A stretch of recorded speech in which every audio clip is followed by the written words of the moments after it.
Bəli, çox təəssüf dünyada, biz xaricdə olanda konferanslarımızda, bütün dünyada qlobal olaraq süd vəzi xərçəngi artır. Yəni, hər 8 qadından biri, yəni düşünün 12% süd vəzi dünyada xərçəng tutulur ki, ölkəmizdə də bu rəqəmlər vardır.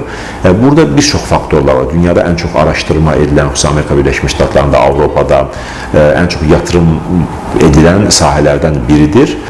Nədir? Birinci genetik faktorlardır. Ailə hekayəsi çox önəmlidir. Yəni, ailənizdə varsa, ana, nənə, xala qızı, qan bağı olanlar sizdə risk faktorudur. İkinci, hani o qərb tərzi yaşam, işte texnologiyalar, stres faktörləri, qidalanma, çox kofe tükətmək, texnologiyanın iç-içə olmaq, günün stresi və s.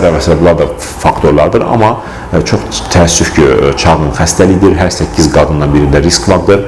Burada ən önəmli olan erkən diaqnostika həyat qurtarır. Onun üçün Dünya Səhiyyə Təşkilatının önəriləri üzərində heç bir şikayətiniz olmasa, 40 yaş üzərində ultrason mamografiya və həkim müayinələriniz önəmlidir və ailənizdə bir xərçəng riski varsa, mütləq 40 yaşın altında da olsa müraciət edib erkən diaqnostika qoymanız lazımdır. Bizim məsləhətimiz budur xəstələrimizə.